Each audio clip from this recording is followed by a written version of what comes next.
The fluorescent lights hum above me like a swarm of dying insects, casting everything in that particular shade of institutional pale that makes healthy skin look sick and sick skin look dead. I count the ceiling tiles for the fourth time. 47. Still 47. My hands rest on my stomach, flat as ever at 6 weeks, betraying nothing of the chaos multiplying inside me. The waiting room smells of antiseptic and fear, that sharp chemical bite barely masking something more human underneath. I am Eleanor Bennet, 26 years old, $847 in my checking account, and I am here to make the only sensible decision available to a woman who cannot afford her own life, let alone another. The plastic chair creaks when I shift my weight. Around me, other women wait in their own private silences, each of us islands in an archipelago of difficult choices. None of us make eye contact. That is the unspoken rule of places like this. I think of the stranger from my sister's wedding, the one with eyes like winter storms and hands that knew exactly where to touch. I think of champagne bubbles and bad decisions and the way he whispered my name like it meant something. I think of waking up alone in that hotel room, the sheets still warm where he had been. I do not think of his face. I cannot afford to. Eleanor Bennet. The nurse's voice cuts through my spiral, and I stand on legs that feel borrowed from someone else. She is kind, this nurse, with gentle eyes and a clipboard full of forms I have already signed. The examination room is smaller than I expected, the ultrasound machine squatting in the corner like a mechanical prophet waiting to deliver its verdict. I lie back on the paper-covered table and stare at that ceiling. Different tiles now, while cold gel spreads across my abdomen. The technician moves the wand with practiced efficiency, her face professionally blank, and then it changes. Her expression shifts into something I cannot read, something that makes my blood run cold before she even speaks. She excuses herself, returns with a doctor. The doctor looks at the screen, looks at me, looks at the screen again. "Miss Bennet," she says, and her voice carries the weight of worlds ending. "You are carrying triplets." The word does not make sense. I hear it, but my brain refuses to process the sound into meaning. 3 separate heartbeats flutter on the monitor, 3 tiny pulses of life where I expected one manageable problem. The room tilts. I grip the edges of the table as mathematics crashes through my mind. 3 cribs, 3 car seats, 3 college funds I will never afford. The impossibility of it threatens to swallow me whole. And then the door crashes open. Men in black suits pour into the corridor outside, their voices sharp and commanding. I hear screaming from the waiting room, the clatter of chairs overturning, my name shouted like a weapon. The doctor's face goes white. I am moving before conscious thought catches up, sliding off the table, gel still wet on my skin, ducking through a side door into a supply closet that smells of gauze and iodine. Through the crack in the door I see them searching, methodical and relentless, and I hear one word repeated like a curse. Ravenscroft. The name means nothing. The name means everything. The name is the beginning of the end of the life I knew. Now please take a moment and subscribe to our channel and comment where you are watching from and what time is it. It is always fascinating to see where these stories get all around the world. Thank you. The supply closet window is smaller than I remembered windows being, a rectangle of grimy glass that protests with a shriek when I force it open. I squeeze through anyway, hips scraping against the frame, tumbling into an alley that stinks of rotting vegetables in desperation. My feet hit concrete and I run. I do not think about the 3 heartbeats inside me, or the men with their dark suits and darker intentions. I think only of distance, of escape, of the 2 blocks between me and the bus station where I might disappear into the anonymous mass of city transit. I make it 1.5 blocks. The black car materializes like a predator from the shadows, sliding across the intersection to block my path with the silent certainty of something that has done this many times before. I spin to run the other direction, but there is another car there now, and men emerging from both with the calm efficiency of professionals who know their quarry has nowhere left to go. The one who reaches me first is tall, broad-shouldered, with a face that might be handsome if it ever learned to smile. "Miss Bennet," he says, and his voice is terribly polite. "I am Frederick Ashworth. You will come with us now." It is not a question. I consider screaming, but his hand is already on my elbow, guiding me toward the car with pressure that promises to become pain if I resist. The leather interior smells of money and menace. I count the minutes as the city falls away, replaced by winding roads and increasingly elaborate gates, until we arrive at an estate that belongs in a period drama, all stone walls and manicured grounds, and the quiet threat of old wealth. Inside, the hallways swallow sound. Frederick leads me to a study paneled in mahogany dark as dried blood, and there, behind a desk that costs more than my annual salary, sits the stranger from my sister's wedding. Except he is not the man I remember. That man laughed easily, touched gently, whispered poetry against my throat in a hotel room, gilded with champagne bubbles and possibility. This man is carved from ice and authority, his winter storm eyes holding none of the warmth that once melted me. Alexander Ravenscroft. The name fits him now in a way the charming stranger never did. He knows. The words drop like stones into still water, about the pregnancy, about the triplets, about what you intended to do today. My hands move instinctively to my stomach, protecting what I had planned to eliminate mere hours ago. How could you possibly know that? He does not answer my question. Instead, he rises, circles the desk with the fluid grace of something dangerous, stops close enough that I can smell his cologne and remember exactly how it felt pressed against my skin. "You will not be terminating this pregnancy, Eleanor." His voice is soft, certain, absolute. "These children are Ravenscroft heirs. They will be born. They will be protected. And you will remain here until that happens." The room shrinks around me. I think of my tiny apartment with its leaking faucet and thin walls, of my job processing other people's numbers, of the life I was barely surviving. I think of 3 cribs I cannot afford becoming a gilded cage I cannot escape. What if I refuse? I ask, though I already know the answer. His smile is beautiful and terrible, a wolf baring its teeth. "You will not," he says simply. And in his eyes, I see the death of every choice I thought I had left. The bedroom they install me in costs more than every apartment I have ever rented combined. A sprawling cage of silk sheets and velvet curtains and furniture that gleams with the particular arrogance of old money. I pace its perimeter, like an animal learning the dimensions of her enclosure, trailing my fingers across surfaces too fine for hands that have scrubbed dishes and filed paperwork and clutched grocery coupons like lifelines. A maid brings dinner on a silver tray and will not meet my eyes. I demand to see Alexander. She scurries away without answering. Hours pass. I catalog what I know. The man who touched me with champagne-sweet tenderness is actually Alexander Ravenscroft, head of something vast and criminal and terrifying. He knows about my $847 and my $3,200 in credit card debt.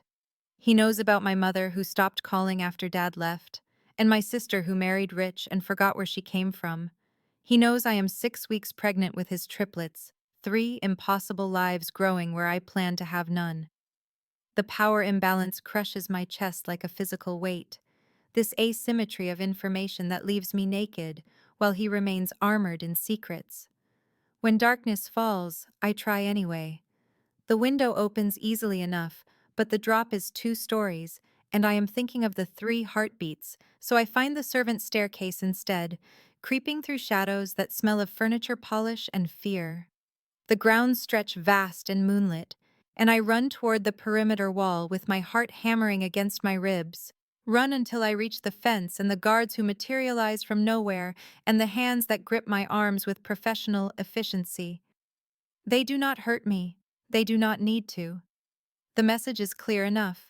Alexander finds me in the garden where they hold me waiting, rain beginning to fall in silver sheets that plaster my hair to my face and soak through the borrowed silk of my borrowed clothes. His grip on my arm is iron and ice, but his eyes hold something that stops my breath, something beyond the anger I expected, something that looks almost like fear. "Do you have any idea?" he says, and his voice is soft in that terrifying way that promises storms. "What would happen if the wrong people learned you existed? If they knew what you carry?" I try to twist free and fail. His fingers tighten. "There are families who would slit your throat just to wound me. Organizations that would take you apart piece by piece to extract information you do not even possess. You are safest here, behind these walls, under my protection." "I do not want your protection," I spit back, rain running into my mouth, tasting of desperation. "I want my life back, the life where I chose what happened to my own body." He leans close and I smell rain and cologne and danger. "That life ended the moment you conceived my heirs, Eleanor. The sooner you accept that, the easier this will be. For both of us." He releases me and walks away, leaving me shivering in the downpour, and I hate him with every fiber of my being. But beneath the hatred, something else stirs. A question. What is he so afraid of that he would cage me to keep me safe? I do not believe him. Not yet. Days blur into one another, marked only by the rhythm of meals I do not ask for, and the visits of a doctor whose gentle hands and careful questions cannot disguise the clinical surveillance beneath. Dr. Morrison arrives every third morning with her leather bag and her reassuring smile, pressing the cold ultrasound wand against my growing belly while I stare at the ceiling and try not to think about the 3 hearts beating inside me, the 3 lives I never planned for, the 3 chains binding me to this gilded prison. The East Wing becomes my kingdom and my cage. 7 rooms of impossible luxury, where I am free to wander but never to leave, where every window shows me gardens I cannot walk without escort and walls too high to climb. I learn the household through whispers and fragments, the nervous glances of maids who straighten already straight pillows, the hushed conversations that stop when I enter rooms. They speak of Alexander in tones that blend fear and reverence, of enemies who questioned his authority and simply vanished, of a man who built an empire on the bones of those who crossed him. I should be terrified. I am terrified. But I also watch him with Frederick in the hallway outside my door, their voices low and serious, and I see the way Frederick looks at him, not with the cowering deference of a servant, but with the steady loyalty of a brother in arms.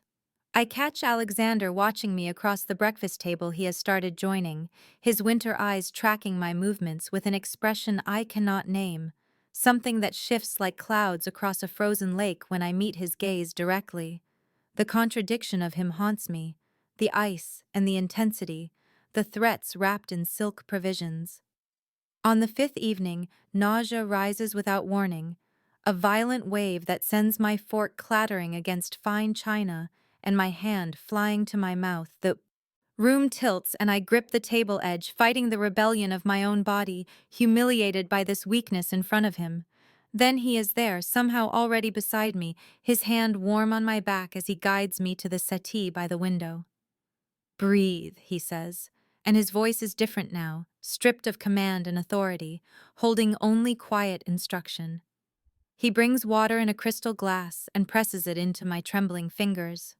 His hands linger on mine longer than necessary, steadying my grip, and when I look up his face is close, and his eyes hold something that might be concern if I let myself believe such things. The gentleness unmoors me more than his cruelty ever did. I know how to fight a monster. I know how to hate a captor. But this man who commands death and brings me water, who cages me in luxury and watches me with winter eyes that occasionally thaw, this contradiction I do not know how to survive. The nausea passes, but the unsettling warmth of his touch remains long after he withdraws. The library saves me. I find it on my 8th day of captivity. a vast cathedral of books hidden behind an unremarkable door in the East Wing corridor. And when I step inside, the smell of old paper and leather bindings wraps around me like the embrace of a long-lost friend. Thousands of volumes line walls that stretch toward a ceiling, painted with faded constellations, and for the first time since the clinic, I feel something other than fear or fury. I lose myself in these shelves for hours each day, pulling down novels at random, letting fiction replace the unbearable weight of my reality. It is here that Alexander finds me at midnight, curled in a leather chair with a battered copy of Wuthering Heights, my eyes burning from reading by lamplight when sleep refuses to come. I do not hear him enter. I only look up, and he is there, standing in the doorway in shirt sleeves with his collar undone, looking almost human in the amber glow, looking almost like the stranger who made me laugh at my sister's wedding before he made me forget my own name. "You could not sleep either," he says, and it is not a question. I set the book aside and watch him move to the sideboard where crystal decanters catch the light. Watch him pour whiskey with hands that seem steadier in this quiet hour than they do in daylight when he wears his authority like armor. He does not ask if I want a glass. He pours one anyway and brings it to me, then settles into the chair across from mine, with a distance between us that feels both careful and charged. We sit in silence that stretches and somehow does not break, and when I finally speak, the question surprises us both. "Why were you at my sister's wedding?" His glass pauses halfway to his lips. "A man named Castellano was in attendance. He had something I needed to acquire. I was there for business." He drinks, swallows, meets my eyes. "Meeting you was not part of any plan," but he does not say he regretted it. The omission hangs between us, glittering and dangerous. My gaze drops to his hands wrapped around the crystal, and I see it again. The scar I noticed that first night, a circular mark on the back of his left hand that looks old and deliberate. I ask about it before I can stop myself. "What happened to your hand?" The thaw in his eyes freezes over instantly, winter returning so fast I almost flinch. He stands, sets down his glass with a click that sounds like a door closing, and leaves without another word. I sit alone in the library until dawn creeps through the windows, wondering what wound I touched, what monster made that mark on a child's hand. When I finally return to my room, exhausted and confused, I find it on my nightstand. A first edition of Jane Eyre, my favorite novel, the one I mentioned once to a stranger at a wedding. No note, none needed. The helicopter announces his arrival before I ever see his face, the rhythmic thunder of blades cutting through the afternoon stillness and drawing me to my window like a moth to dangerous flame. I watch the black machine descend onto the manicured lawn, watch a figure emerge and stride toward the house with the easy confidence of someone who belongs here, and even from this distance I can see he is nothing like Alexander. Where Alexander moves with controlled precision, this man practically dances across the grass, his gait loose and almost playful, his hand raised in greeting to the guards who nod but do not smile. Thomas Ravenscroft, I learn his name within the hour when he appears at my door without knocking, leaning against the frame with a grin that shows too many teeth and eyes the same winter gray as his brother's, but somehow warmer, somehow more inviting, somehow infinitely less trustworthy. "So you're the woman carrying my nieces and nephews," he says, and his voice drips honey where Alexander's cuts ice. He invites himself into my sitting room, sprawls across my settee like a cat claiming territory, and proceeds to charm me with an ease that feels rehearsed. He asks about my comfort, my health, my happiness, and when I give guarded answers, he laughs as though my suspicion delights him. By dinner, I understand the dynamic. Thomas orbits his brother like a satellite, desperate to become a sun, his compliments carrying edges, his jokes landing with the precision of small daggers. He flirts with me openly across the table, refilling my water glass before the servants can, asking my opinion on wines I've never tasted, letting his fingers brush mine when he passes the bread. Alexander's jaw tightens incrementally with each interaction, a muscle ticking beneath his skin, his winter eyes tracking his brother's movements with something colder than sibling rivalry. Afterward, Thomas finds me in the library, where I've retreated to escape the tension crackling through the dining room. He settles into the chair Alexander occupied just nights ago, and his presence there feels like a violation of something sacred, though I cannot name what. You seem like a clever woman, Eleanor, he says, dropping the formal address his brother never abandons. Clever enough to want to know who you're really trapped with. He tells me then, his voice low and conspiratorial, intimate as a shared secret. Their father. Alexander killed him, put a bullet in his chest, and stepped over the body to claim the empire. Thomas delivers this revelation like a gift, watching my face for the horror he clearly expects. I give him nothing, but inside my blood runs cold as I remember Alexander's hands bringing me water, his unexplained scar, his shuttered silences. That night, I watch Alexander across the dinner table with new eyes, searching for the murderer in his careful movements, the patricide behind his controlled expressions. But I also watch Thomas watching him, and what I see there is not grief for a dead father. It is hunger, pure and patient and waiting. Something about this story doesn't fit, and I intend to find the missing pieces before they cut me. I find him in the moonlit garden, standing among the white roses that glow like ghosts in the darkness. And before I can lose my courage, I speak the words that have been burning in my throat since Thomas planted his poison. Your brother told me you killed your father. Alexander goes still, so completely motionless he might be carved from the same marble as the statues lining the garden path. And when he turns to face me, the moonlight catches his features and transforms them into something ancient and terrible. I should have known Thomas would not wait long. His voice carries no surprise, only a weariness that seems to age him a decade in an instant. I watch him, my heart pounding against my ribs, my hands pressed protectively over the slight swell of my belly where his children grow, and I wait because I need to hear his truth, not his brother's version filtered through jealousy and ambition. He moves to a stone bench and sits heavily, and after a long moment he gestures for me to join him, leaving careful distance between us that feels like an ocean. My father, he begins, and his voice cracks on the word before he masters it. My father was not a man who deserved that title.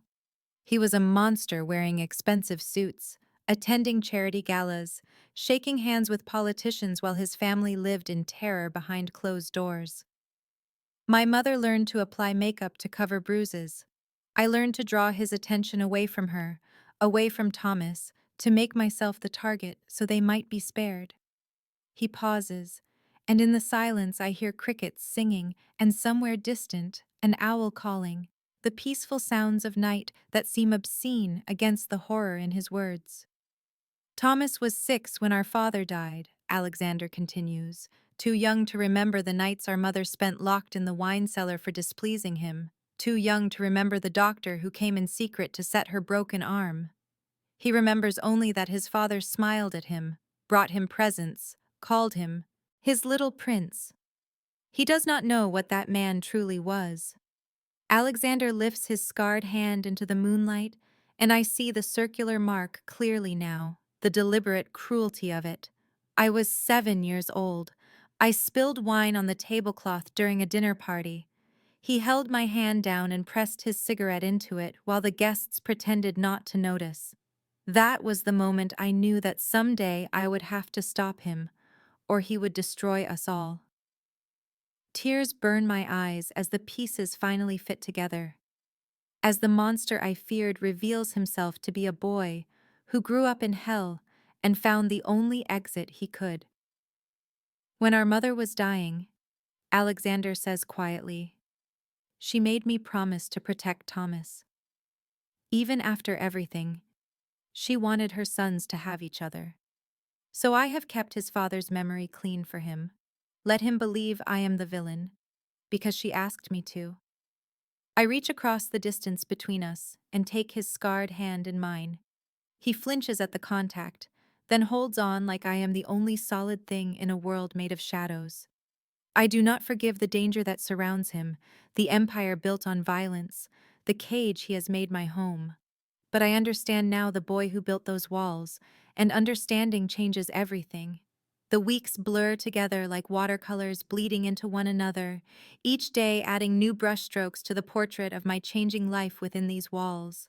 My body transforms in ways I never anticipated, my belly swelling with the weight of 3 lives, my breasts tender, my center of gravity shifting until I learn to walk differently, move differently, exist differently in this skin that no longer feels entirely my own.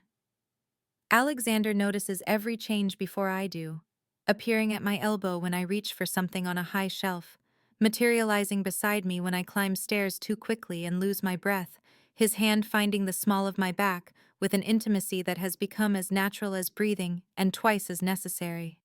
We take meals together now in the small breakfast room rather than the formal dining hall, the massive table replaced by something scaled for 2 people who have begun to orbit each other like binary stars. He tells me about his day in careful fragments, the parts that do not involve blood or threats, or the violence that sustains his empire. And I share my own small discoveries from exploring the corners of the estate he has gradually unlocked for me. The gardens become our evening ritual, slow walks along gravel paths while the sun paints the sky in shades of amber and rose. His arm offered for my balance, my fingers curling around his bicep and feeling the strength coiled beneath expensive fabric. I catch myself leaning into his warmth when the breeze carries autumn's first chill, catch myself seeking his presence when I wake in the night with strange dreams, catch myself wanting in ways that terrify me more than his world ever could. One night I surface from a nightmare, gasping, reaching for something solid, and find him there in the chair beside my bed, his long body folded into the inadequate furniture, his head tilted at an angle that will leave him aching come morning. He sleeps, and in sleep, the sharp edges of his face soften into something younger, something wounded, something achingly human. I watch him for longer than I should, tracing the shadows beneath his eyes with my gaze, memorizing the way his chest rises and falls, wondering when he came and how long he has kept this vigil. As if sensing my attention, his eyes open, winter gray finding mine in the darkness, and neither of us speaks because words would shatter whatever fragile magic holds this moment suspended between heartbeats. The air between us thickens with everything unspoken, with the impossible trajectory that brought us from that wedding dance to this midnight communion, with the children growing beneath my heart who will bind us together regardless of what we choose. I should look away. I cannot. He should leave. He does not. The tension that once tasted of fear has transformed into something richer and far more dangerous, something that promises destruction or salvation in equal measure, and I am no longer certain which outcome frightens me more. Catherine Montague arrives without warning on a Thursday morning, her black sedan sweeping through the estate gates like a herald of winter despite the mild autumn sunshine, and I watch from my bedroom window as she emerges in a cloud of expensive perfume and cold elegance that I can sense even from this distance. She is beautiful in the way of women who have spent fortunes and decades cultivating their appearance. Her silver hair swept into a flawless chignon, her charcoal suit cut to emphasize a figure that defies her years, her face a masterwork of subtle enhancements that preserve rather than distort. Alexander meets her on the front steps, and even from here I can see the tension that locks his shoulders, the careful distance he maintains as she offers her cheek for a kiss he barely brushes. I am summoned to the formal sitting room within the hour, presented like an exhibit at auction, while Catherine circles me with eyes the same gray as her son's, but lacking any of the warmth I have learned to find in Alexander's gaze. "So this is the girl," she says, and her voice carries the particular contempt of old money addressing new nothing. She examines my swelling belly with the clinical interest of a farmer assessing livestock. Triplets. At least she is productive, if nothing else. I feel heat rise to my cheeks, but I hold my tongue, sensing that any response will only provide ammunition for whatever battle she has come to wage. Catherine settles into a wingback chair and gestures for me to sit opposite her, while Alexander remains standing by the fireplace, a sentinel whose allegiance I desperately hope lies with me. You understand, Catherine continues, smoothing an invisible wrinkle from her skirt, that your role here is purely biological. The Ravenscroft line requires heirs, and you are providing them, for which you will be compensated generously. Once the children are born and weaned, arrangements will be made for your comfortable departure. The babies will remain here, of course. They are Ravenscroft's. My blood turns to ice water in my veins, and my hands move instinctively to cradle my belly, to shield the 3 lives within from this woman's monstrous assumptions. Before I can form words around my horror, Alexander speaks, and his voice carries an edge I have never heard directed at anyone but enemies. Eleanor stays. His mother's eyes narrow dangerously. Alexander, be reasonable. She is nobody, a bookkeeper with debts and a family that barely acknowledges her existence. The children need proper raising, proper education, proper connections. Not some common girl playing house. Eleanor stays. Each word falls like a blade striking stone. She is not an incubator mother. She is not a convenience to be discarded. She is under my protection, which means she is beyond your reach, beyond your schemes, beyond your cold calculations about bloodlines and legacy. The children will know their mother. They will be raised by their mother. This is not a negotiation. The confrontation that follows shakes the walls of the ancient house, voices raised in fury, old wounds torn open and bleeding fresh. When Catherine finally retreats to her rooms, defeated but clearly not surrendered, Alexander finds me in the garden where I fled to escape the poison in the air. I am trembling despite the sunshine, arms wrapped around myself, tears streaming down my face at the thought of my babies taken from me.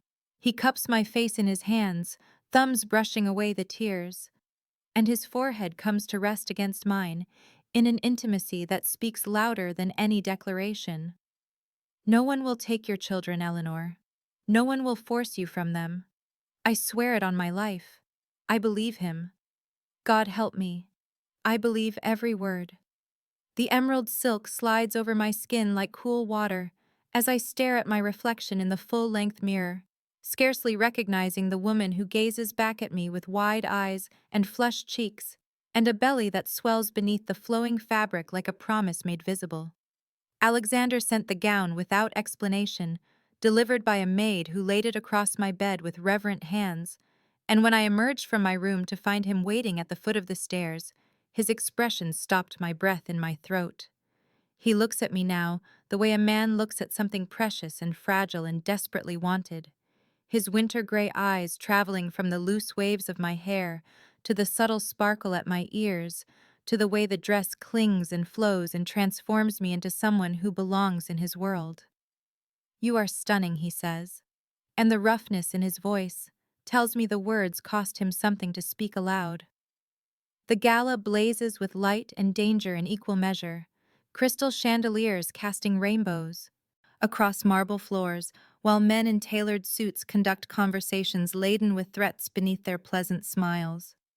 I feel their eyes on me, assessing, calculating, wondering what hold this ordinary woman has on Alexander Ravenscroft, and whether that hold represents vulnerability to be exploited. His hand never leaves my back as he guides me through the glittering crowd, introducing me to names I recognize from whispered staff conversations as rivals and allies and enemies wearing friendship like masks. A man approaches with silver hair and cold eyes, Victor Marchetti, and the questions he asks about my health and the pregnancy carry edges sharp enough to draw blood. Alexander's fingers tighten against my spine as Victor wonders aloud how difficult it must be, carrying 3 children, so many things that could go wrong, such a delicate situation. Before I can respond, Alexander is steering me toward the dance floor, pulling me into his arms with a possessiveness that should frighten me and instead makes me feel safer than I have felt since this nightmare began. We move together as if we have done this 1,000 times. His hand splayed across my lower back. My fingers curled against his shoulder, our bodies close enough that I can feel his heart beating beneath the expensive fabric of his jacket. The music swells around us, and the dangerous room fades until there is only this, only him, only the impossible thing growing between us, like the children growing within me. Later, he leads me to a terrace where stars scatter across velvet darkness, and the autumn air carries the scent of dying roses from the gardens below. I am still catching my breath when he turns to me, cups my face in his hands, and looks at me with an expression that holds nothing back. No walls, no ice, no careful control. "Eleanor," he breathes, and then his mouth finds mine, and the kiss is desperate and tender and inevitable all at once, tasting of champagne and longing and the terrifying promise of surrender. I kiss him back with everything I cannot say, my fingers tangling in his hair, my body pressing against his, choosing this, choosing him, choosing the danger and the chaos and the man who emerged from both. When we finally break apart, his forehead rests against mine, and we breathe each other's air, and I know that everything has changed, that there is no going back from this moment, that I have fallen irretrievably for a man I should fear, and instead cannot imagine living without. The morning after the gala, I drift through the estate in a haze of remembered kisses and impossible hope. My fingers straying to my lips, as if I might still find the imprint of his mouth there, the taste of champagne and surrender lingering like a promise I am only beginning to understand. I round a corner in the west wing, a section I rarely explore, and freeze at the sound of Thomas's voice carrying through a partially open door, low and urgent, and nothing like the charming drawl he wears, like a costume in company. I press myself against the wall, heart suddenly pounding, and listen as he speaks into a phone with clipped precision.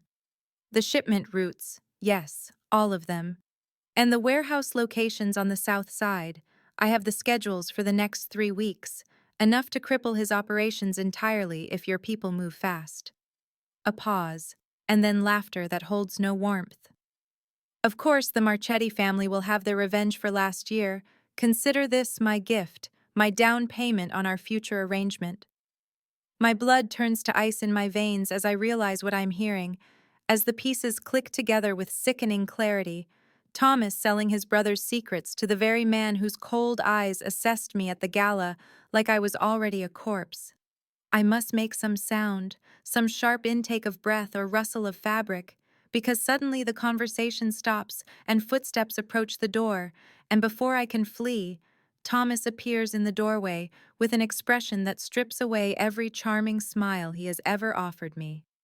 "Well, well," he says, and his voice has changed too, harder and colder, and carrying an edge that reminds me suddenly of Alexander but twisted wrong, corrupted into something purely cruel. "Little Eleanor, playing spy, how unfortunate for you." He grabs my arm before I can run, fingers digging into flesh with bruising force, and drags me into the room where he ends his call with a curt word and turns to face me with eyes that hold nothing but calculation. "You should have stayed in your gilded cage," he says, circling me like a predator, assessing wounded prey. "Those babies you carry, do you have any idea what they are worth? What leverage 3 Ravenscroft heirs represent? I have been waiting years for the right moment to take what should have been mine, and you have just delivered it, wrapped in silk." I struggle against his grip, but I am 6 months pregnant, and he is strong, and when he shoves me through a hidden door and down stone stairs into a cellar that smells of dust and forgotten wine, I cannot stop my fall, landing hard on my hands and knees as the door slams shut above me and a lock clicks into place with terrible finality. In the cold darkness, I wrap my arms around my belly where my children kick in protest, and I understand with crystalline horror that Thomas will not stop at betrayal, that he means to destroy his brother entirely, and that once Alexander is gone, There will be nothing standing between me and a man who sees my babies as nothing more than bargaining chips in his desperate grasp for power. The darkness presses against me like a living thing, cold and patient and hungry. But I refuse to let it swallow me whole, refuse to let Thomas win while Alexander remains unaware of the knife poised at his back. My fingers find the hairpin still secured in my tangled hair, a remnant of the gala that feels like a lifetime ago. And I think of Jenny Martinez from my building growing up, the locksmith's daughter who taught me to pick locks when we were 14 because she thought it was a useful skill for girls who might need to escape bad situations someday. She had no idea how right she would prove to be. I work the pin into the ancient lock with trembling hands, feeling for the mechanisms the way Jenny showed me, ignoring the ache in my knees from my fall and the persistent flutter of panic in my chest, where my babies shift and kick as if urging me onward. The click when it finally releases sounds impossibly loud in the silence, and I hold my breath for a long moment before pushing the door open inch by careful inch, peering into the dim passage beyond where dust motes float in slivers of light filtering through cracks in the stone above. I move through the estate's underbelly like a ghost, one hand pressed to my belly and the other trailing along damp walls, pausing at every sound that might be footsteps, every shadow that might conceal one of Thomas's men, waiting to drag me back into that tomb. The passages twist and branch in ways that make no sense, but I follow the faint current of fresher air, reasoning that it must lead somewhere inhabited, somewhere I might find help before Thomas realizes I have escaped. When I finally emerge through a hidden panel into a service corridor I nearly weep with relief, but there is no time for tears, no time for the luxury of falling apart when Alexander's life hangs in the balance alongside my own. I find Frederick in the kitchen wing, his scarred face creasing with surprise, and then sharp concern as I stumble toward him, words spilling out in a desperate torrent about Thomas, and the phone call and Marchetti, and the shipment routes, and the 3 weeks of schedules that will destroy everything Alexander has built. Frederick's expression hardens into something dangerous as I speak, and by the time I finish he is already moving, gripping my elbow with surprising gentleness as he guides me through corridors I have never seen toward Alexander's study in the heart of the estate. The door opens and Alexander looks up from his desk, and for one suspended moment, everything stops, his face cycling through confusion and relief and a fear so raw it steals the breath from my lungs. And then he is crossing the room in 3 strides, and his hands are cupping my face, and his eyes are searching mine with an intensity that tells me everything words could never convey about what I have become to him in these impossible months. Alexander releases my face only to grip my hand, pulling me with him as he strides toward the main hall with Frederick flanking us and a cold fury radiating from every line of his body that makes even his own men shrink back against the walls as we pass. I should stay hidden, should let him handle this confrontation without the complication of my presence, but Frederick guides me up a servant's staircase to the gallery overlooking the hall and positions himself beside me with one hand on my arm, a silent promise that I will watch but not interfere, no matter how desperately I might want to. Below us, Thomas stands in the center of the marble floor, with 4 of his men arranged behind him, his handsome face twisted into something ugly and triumphant, as Alexander descends the main staircase alone, each step measured and deliberate, and radiating a menace that makes my breath catch in my throat. "So the little mouse escaped her hole," Thomas calls out, his voice echoing off the vaulted ceiling with theatrical bravado that cannot quite mask the nervous energy beneath. "No matter, brother, the damage is already done. Marchetti knows everything. Your shipments, your warehouses, your precious schedules. By this time next month, the Ravenscroft empire will be nothing but ashes, and I will build something better from the ruins." Alexander reaches the bottom of the stairs and stops, his hands loose at his sides, his expression carved from stone. "You could have had everything," he says, and his voice is quiet, but it carries through the hall like a blade. Money, position, a place at my side, I would have given you the world if you had only asked. But you chose betrayal instead, chose to endanger the mother of my children, chose to sell our blood to enemies who would destroy us all. Thomas laughs, a harsh, bitter sound. Your children, always your children, your heirs, your legacy. What about what I deserve? What about the years I spent watching you take everything while I got nothing but scraps from your table? Father should have chosen me. Everyone knows it. And now I am simply correcting his mistake. He draws a gun from his jacket, the metal gleaming under the chandelier light, and aims it directly at Alexander's chest. Frederick's grip on my arm tightens to bruising as I surge forward instinctively, a cry strangling in my throat. But Alexander does not flinch, does not retreat, simply stands there with that terrible stillness while his brother's hand trembles around the trigger. I am offering you one chance, Alexander says. Leave the country tonight, never return, and I will let you live because despite everything you are still my brother. Thomas's answer is to pull the trigger, and the shot explodes through the hall, but the bullet goes wide, shattering a vase 3 feet to Alexander's left. And before Thomas can fire again, Frederick's men materialize from every doorway with weapons drawn, and Thomas's own guards drop their arms in immediate surrender. Thomas screams threats and promises of vengeance as they drag him away, his voice echoing long after he disappears from sight. Alexander looks up at the gallery where I stand with tears streaming down my face, and even from this distance I can see that his hands are shaking, that the cost of mercy toward a brother who deserves none has carved something new and painful into his already wounded heart. The hours after Thomas is taken blur together in a haze of adrenaline crash and bone-deep exhaustion, and I find myself curled in the corner of a leather sofa in Alexander's study, watching him stare into the fireplace with a glass of whiskey untouched in his hand, the flames casting shadows across features that seem carved from grief rather than flesh.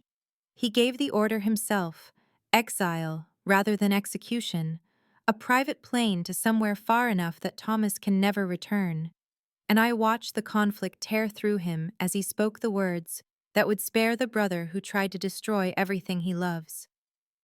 Blood is blood, he says finally, his voice rough and hollow. Even when it poisons you, even when it tries to kill you, you cannot simply cut it out and pretend it was never part of you. I rise from the sofa and cross to him on unsteady legs, my body aching from the cellar and the escape and the terror of watching a gun aimed at his heart, and when I place my hand on his arm, he flinches like my touch burns before turning to face me with eyes that hold oceans of pain he has never let anyone see. I killed my father to protect this family, he says, and the words sound like they are being torn from somewhere deep inside him. I have done terrible things to keep us safe, to build something that would last, and still it crumbles. Still the people who should stand beside me try to tear it all down. What is the point of power if everyone you love becomes your enemy? I cup his face in my hands, the way he has done to me so many times, forcing him to meet my eyes. Not everyone, I tell him. Frederick would die for you. Your men respect you. And I am still here. I am not your enemy. I am not going anywhere. He makes a sound that might be a laugh or might be a sob, and then his arms are around me, and his face is buried in my hair, and I am holding the most dangerous man I have ever known while he shakes apart in my embrace. I tell him about my father then, the man who walked out when I was 8 and never looked back, the birthday cards that stopped coming, the empty chair at every school play and graduation. I tell him about my mother who retreated into wine bottles and television static, present in body, but absent in every way that mattered, leaving me to raise myself while my perfect sister got scholarships and escaped to a better life. We are both survivors of families that failed us, both terrified that we carry the same poison in our blood that will doom us to repeat the patterns we despise. Alexander's hand finds my belly where our children shift and kick, 3 lives that did not ask to be born into this chaos, and when he speaks, his voice is fierce with promise. I will be better, he swears against my skin. For them, for you, I will be everything my father never was. Catherine appears at breakfast 3 days after Thomas's exile, with a smile painted across her elegant features that does not reach her calculating eyes.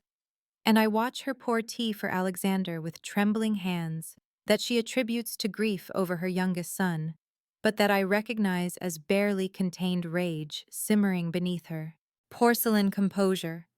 She has been too quiet since the confrontation, too accommodating, and every instinct I have developed in these months of danger screams that her acquiescence is a performance designed to lull us into complacency while she plots something far worse than pointed insults about my unsuitability as a Ravenscroft bride.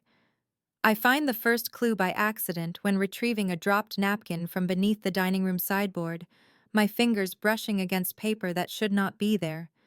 A coded message written in elegant script that mentions coordinates and exchange points, and a name that makes my blood run cold. Marchetti. The same rival family that Thomas sold information to, the same enemies who would view my children as leverage, and me as nothing more than an inconvenient vessel to be discarded once my usefulness ends. My hands shake as I piece together the fragments of Catherine's betrayal, her willingness to sacrifice her own grandchildren to install a leader she can manipulate, and I need to reach Alexander, need to warn him that the danger has not passed, but merely shifted shape into something wearing a mother's face.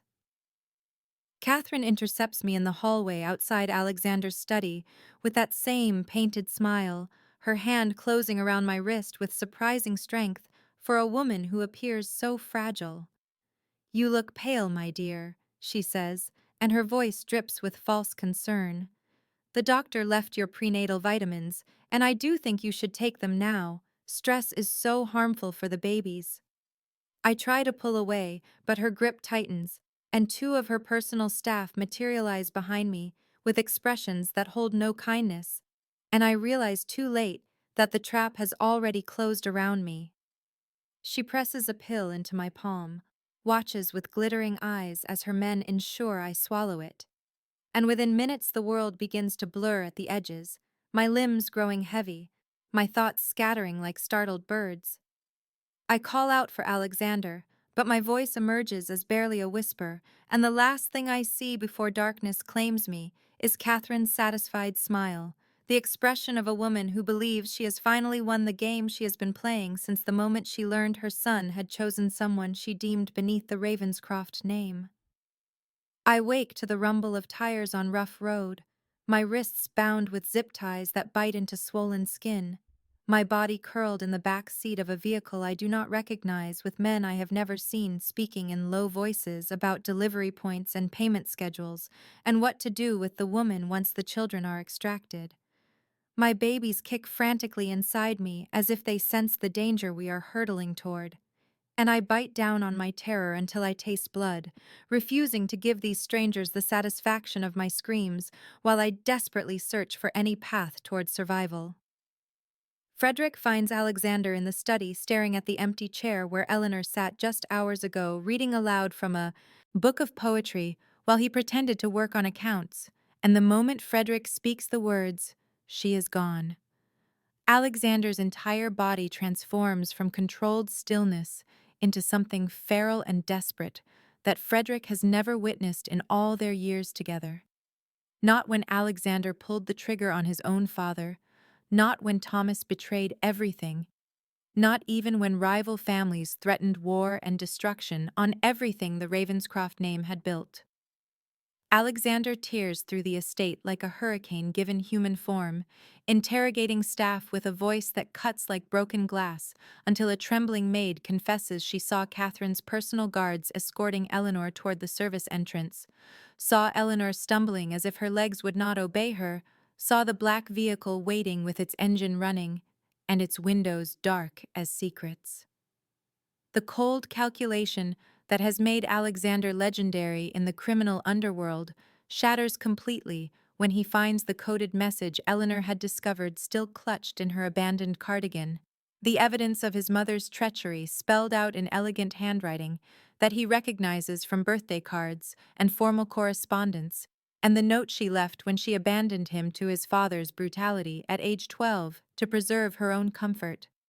He calls in every favor accumulated over a decade of ruthless empire building, threatens contacts who have never heard fear in his voice before, sends his men spreading across the city like a net drawing tighter around the Marchetti family's known locations, while he paces his study like a caged predator, counting the minutes that Eleanor remains in the hands of people who view her as nothing more than a vessel to be emptied and discarded.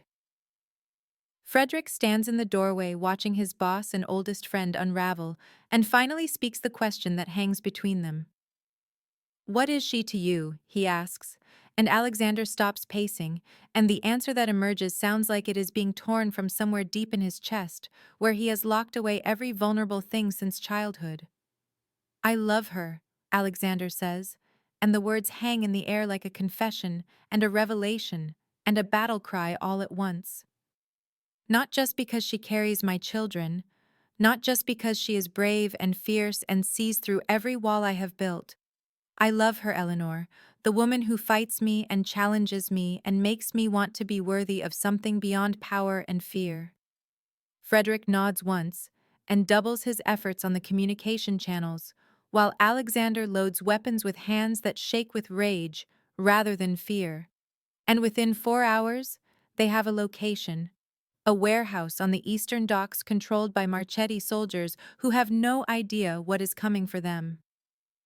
Frederick offers to lead the assault team, but Alexander refuses because this is personal, this is everything.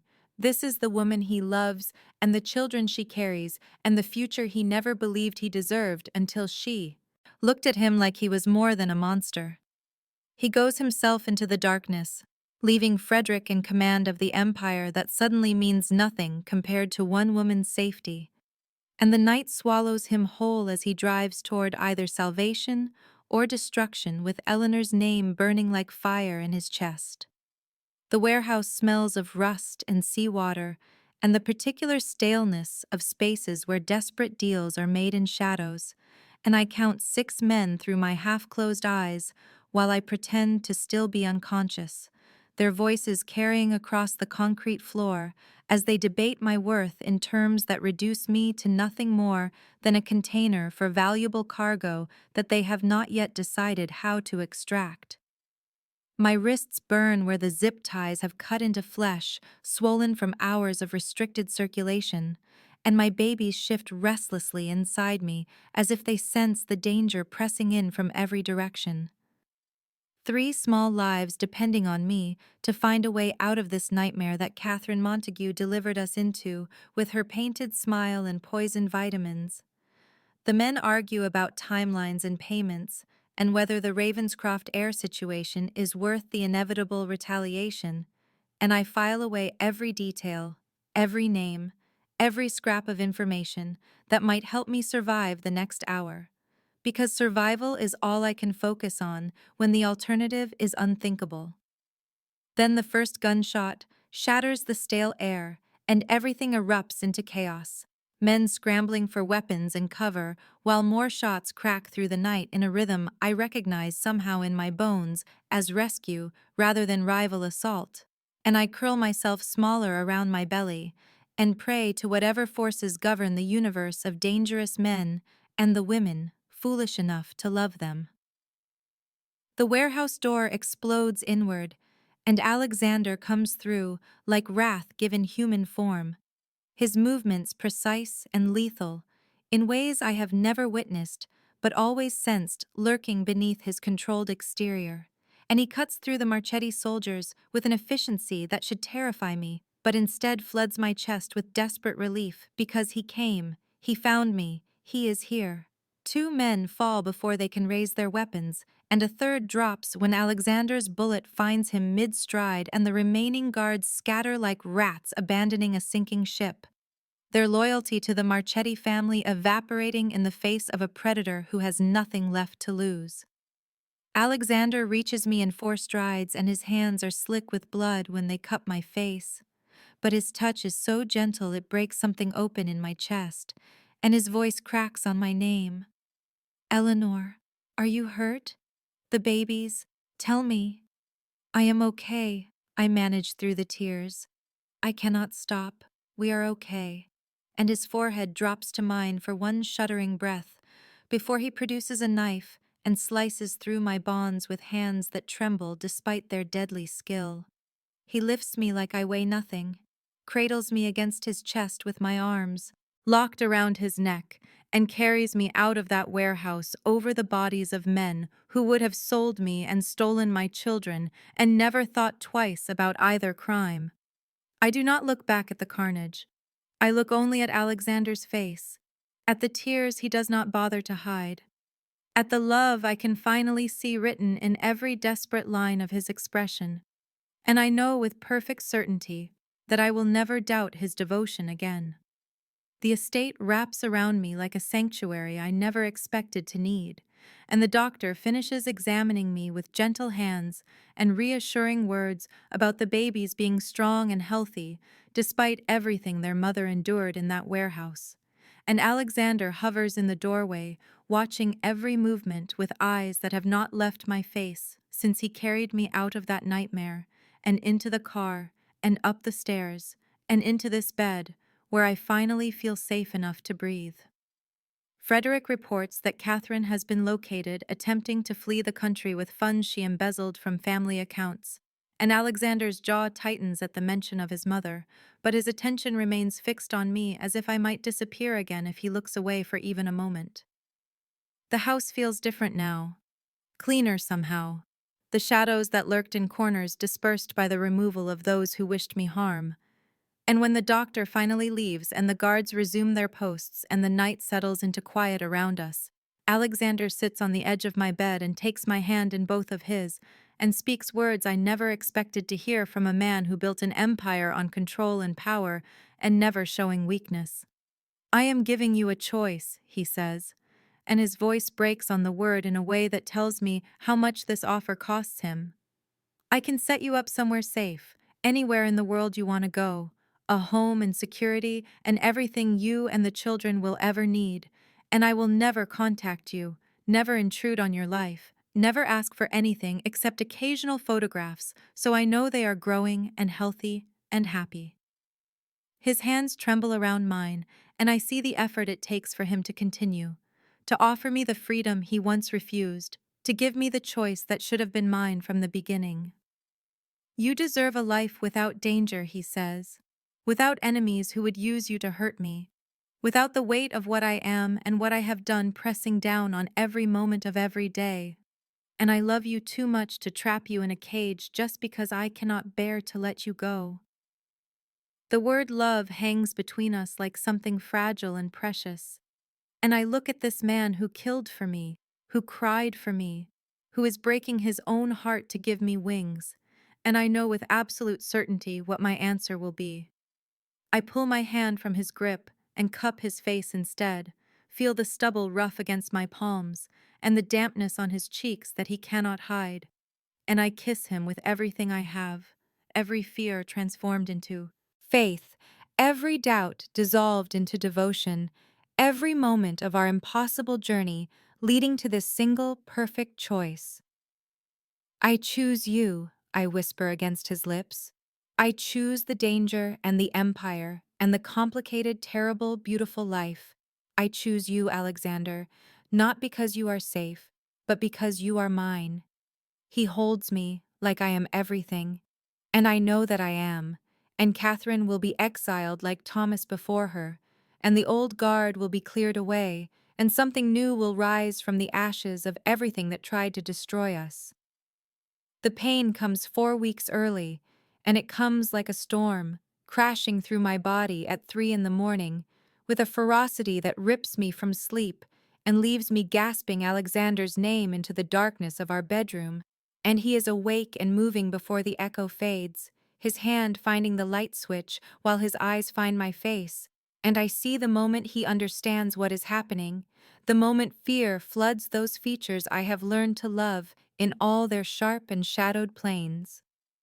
The drive to the private hospital passes in a blur of contractions that steal my breath and Alexander's voice in my ear telling me to squeeze his hand, to breathe, to hold on, and I grip his fingers so hard I must be hurting him. But he never flinches, never looks away, never stops murmuring words of love and encouragement that anchor me through each wave of pain that threatens to pull me under. The delivery room is bright and sterile, and full of masked faces speaking in calm, professional tones that do nothing to ease the terror clawing at my chest. Because triplets are dangerous. Early triplets are more dangerous, and when the monitors start beeping their warnings during the 8th hour, I see Alexander's face go white in a way I have never witnessed from a man who has faced down bullets and betrayal without blinking.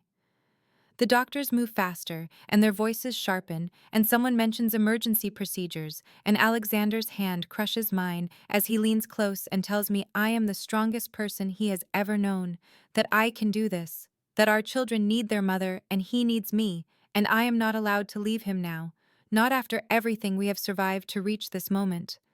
I focus on his eyes, those gray depths that once seemed so cold, and now burn with desperate love. And I push through the pain and the fear and the exhaustion that has turned my muscles to water, because he is right, because I did not survive Thomas and Catherine and warehouses full of men who wanted me dead, just to fail now in this bright room, surrounded by people trying to help me bring life into the world.